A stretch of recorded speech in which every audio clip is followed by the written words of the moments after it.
Je voudrais savoir comment vous avez atterri dans le cinéma d'animation. Et ben, c'est le mot. J'ai atterri parce que je pensais pas faire de l'animation. Je voulais faire de la bande dessinée. Depuis tout petit, je lisais les bandes dessinées et je voulais faire de la bande dessinée comme beaucoup de jeunes.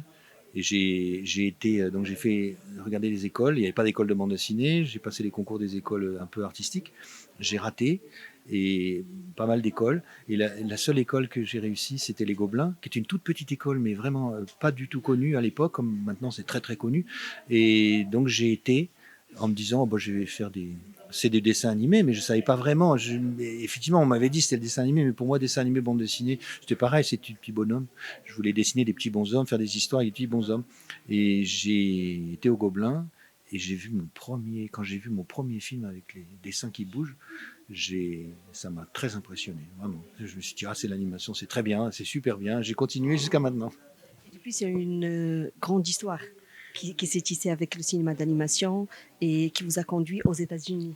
Oui, alors c'est une grande histoire, c'est surtout une longue histoire parce que ça fait plus de 40 ans maintenant. Hein. Et grande histoire parce qu'effectivement, les États-Unis, c'est grand. Et alors j'ai commencé en France, après j'étais en Angleterre, et puis 25 ans aux États-Unis. Et les États-Unis, c'est vrai que c'est un pays, c'est grand, c'est le pays qui influence tout dans le monde. Alors surtout aussi l'animation, parce que moi je regardais les films de Walt Disney quand j'étais petit. Hein. Alors Los Angeles, il y a beaucoup de studios maintenant. Et puis c'est eux qui ont de l'argent et qui ont une culture un peu, ben, la culture internationale, c'est la culture américaine qui parle pratiquement à toute la planète. Et donc effectivement, j'ai eu la chance de travailler sur plein de films qui sont très connus. Et les jeunes maintenant, ils me disent, oh là là, vous avez travaillé sur les films, c'était toute mon enfance, les héros que vous avez animés, j'ai regardé quand j'étais petit. Donc, mais je pensais pas ça au départ, quoi. C'était un peu un hasard, une chance, hein, une chance. Comme vous avez dit, les États-Unis, c'est une culture différente, mais c'est une culture qui règne dans le monde entier. Au début, c'était un choc de culture. Qu'est-ce qui vous a marqué au début? Il y a eu ça, il y a eu le culture shock, comme on dit, il y a une partie. Mais quand je suis arrivé aux États-Unis, je connaissais déjà, j'étais un peu en terrain connu parce que je connaissais l'équipe. Je connaissais pas Los Angeles. On m'a invité un peu pour découvrir, sinon j'aurais pas été. Euh, j'ai été pour un film et puis j'y suis resté longtemps, mais c'était un peu par hasard. Mais c'est vrai qu'il y a des choses culturellement qui sont très différentes, mais on le sait pas. On a l'impression de connaître les États-Unis parce que les États-Unis, on reçoit une culture américaine dans les pays. En France, on avait une culture américaine. Quand je suis arrivé là-bas, c'était assez différent quand même. Mais je m'y suis plus ou moins adapté. Moi, c'est surtout le travail euh, qui m'a passionné. Enfin, je veux dire, faire de l'animation à Los Angeles, dans la ville du cinéma, quand on n'est pas vraiment. Enfin, moi, j'étais un peu. Je suis animateur, je suis un peu comme un acteur. J'ai pas des prétentions culturelles d'auteur, de faire des films de réalisateur, tout ça. Donc, ça m'a vraiment bien plu de travailler à Los Angeles. Et alors la culture, c'est une chose. C'est vrai que moi, en tant que je suis français, je suis arrivé à Los Angeles, j'avais 35 ans, et puis ma femme était française. Donc culturellement, j'ai gardé quand même ma culture française, mais avec, je suis des fois un peu déraciné parce que j'ai été 25 ans, même 30 ans dans les pays anglo-saxons, mais j'avais envie de retrouver ma culture. Puis bon, c'est vrai que ça aurait peut-être été différent si ma femme avait été américaine et j'ai eu des enfants là-bas. Chaque histoire est différente. Hein. Je voudrais savoir, est-ce que vous êtes conscient que les films d'animation affectent plusieurs générations, surtout les jeunes, puisqu'ils regardent beaucoup de films d'animation. Comme vous avez dit, vous êtes français, mais vous êtes adapté à la culture américaine. Comment vous voyez justement cette influence sur les jeunes? Alors des fois je la vois positive et des fois je les vois négatives. Ça dépend. Ça dépend. Hein. Et c'est vrai quand je reviens, moi qui ai un peu les deux parties de la culture, il y a des choses que les jeunes ils s'imprègnent, comment je pourrais dire, qui retiennent, voilà, des choses qui retiennent de la culture américaine ou qu'ils aiment bien. Et moi, je me dis, mais quand même, gardez votre culture, gardez vos racines, essayez quand même de voir les deux, mais de pas non plus oublier, parce que il y a quand même des choses que moi, je trouve. Bon, mais c'est personnel. En fait, c'est un parcours personnel. Donc, bon, effectivement, et puis il y a des choses qui sont très très bien. Les cultures américaines, elles parlent au monde entier. On faisait des films notre public, c'était les publics de tous les pays. On voyait toutes les sorties différentes dans tous les pays et tout ça. Ça, c'est vraiment aussi une chance. Donc, comme je dis, il y a du bien et du moins bien. Euh, c'est un peu difficile de répondre à ces questions parce que. Ça reste toujours personnel. Moi, j'ai remarqué que vous n'aimez pas généraliser. Alors, j'aime bien généraliser, mais je parle de mon expérience. Je ne peux pas parler d'autre chose que de mon expérience. Et c'est pour ça que j'hésite à dire, voilà, il faut faire comme ça, ou c'est comme ci, c'est comme ça. Mais c'est aussi, je me rappelle quand j'étais gamin, on me disait, oui, alors fais comme ça, parce que c'est comme ça qu'il faut faire. Ah, ça me plaisait pas, ça, c'est comme ça qu'il faut faire, pourquoi? Tu comprendras quand tu seras plus grand. Ah, effectivement, après on comprend que les adultes, ils avaient raison, mais j'aimais bien qu'on m'explique pourquoi. Et je trouve quand même que c'est bien d'en expliquer aux jeunes pourquoi, d'essayer de leur dire, ouais, c'est comme ça qu'il faut faire, et tu comprendras. Il ne faut pas faire les choses sans comprendre, il faut essayer quand même de. Hein. Mais bon, voilà, quoi, je, je peux dire ce que j'ai fait, et puis après, oui, j'aime pas donner des leçons comme ça, j'aime pas trop les donneurs de leçons. D'accord. Puisque vous aimez expliquer, ça Oui. serait bien d'expliquer aux jeunes qu'est-ce que le métier d'animateur. Qu'est-ce qui fait un animateur? Oui.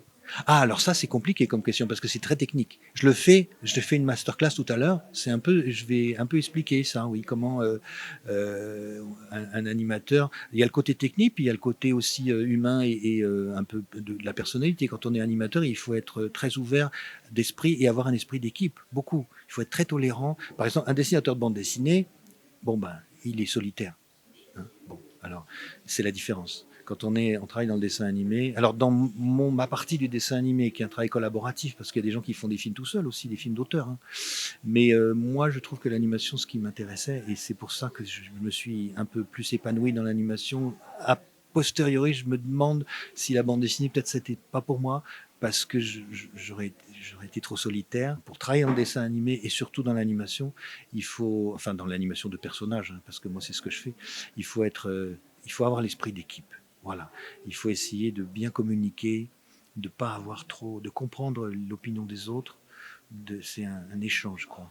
Voilà, c'est ça qui est important dans le dessin animé. Vous avez géré une équipe aux États-Unis à DreamWorks. Vous étiez le premier directeur d'animation, c'est ça? Ah oui, alors, ah, oui, enfin à DreamWorks, oui, c'est vrai en plus. Bah parce que c'est venu comme ça. C'était un peu un concours de circonstances.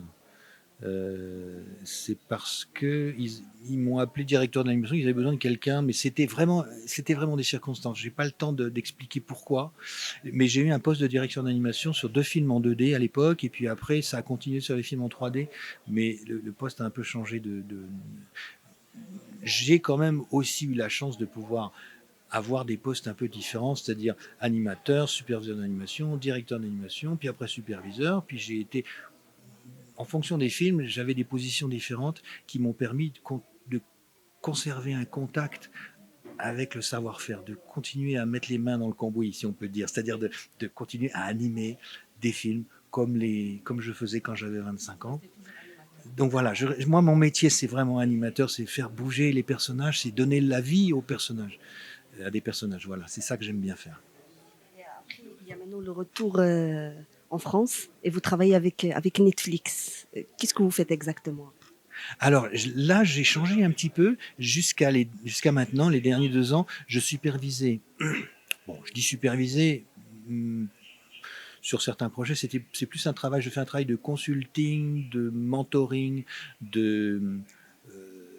ouais, de advisor, un peu, si on peut dire, euh, pour les studios partenaires de Netflix qui fabriquent l'animation en France, en Europe et dans d'autres pays. C'est-à-dire qu'en gros, les projets de Netflix sont développés à Los Angeles, au niveau du script, du scénario, le storyboard, les personnages, etc. Et l'animation est faite dans des studios partenaires qui sont principalement, enfin non, même pas principalement. Moi, je m'occupe de l'Europe, mais un peu dans le monde entier.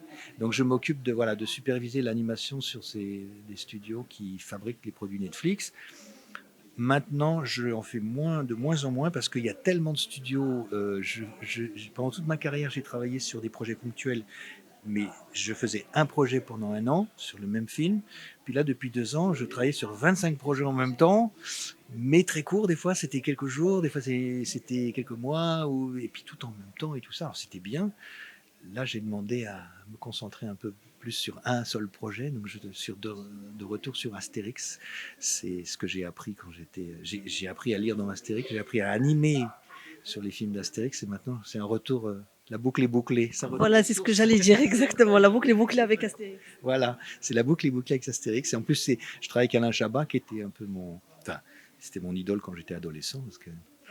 Et voilà, donc je m'épanouis sur Astérix et je continue à travailler avec des jeunes. Et puis aussi, comme j'ai demandé à Netflix de pouvoir continuer à faire des interventions dans les écoles et dans les festivals et tout ça, donc je continue à transmettre et puis à partager mon expérience américaine avec les jeunes.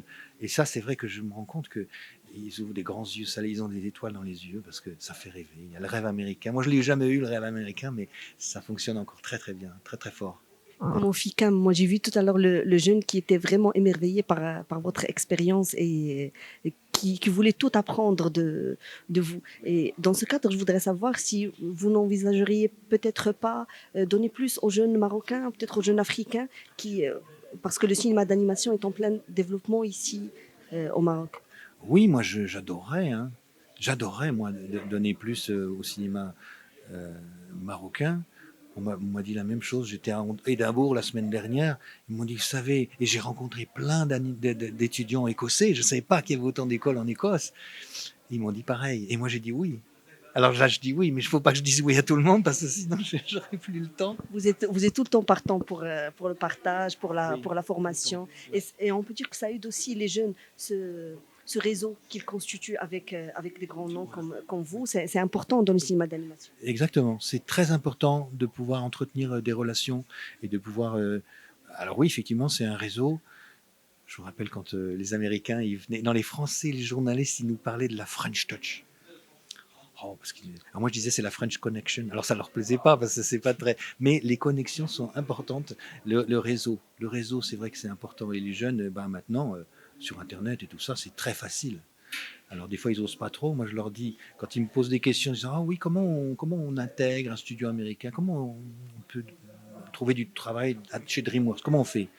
Ben, moi je sais pas trop comment on fait parce que moi euh, quand je suis arrivé dans un studio et que j'avais l'orage, c'est plus du tout la même chose maintenant.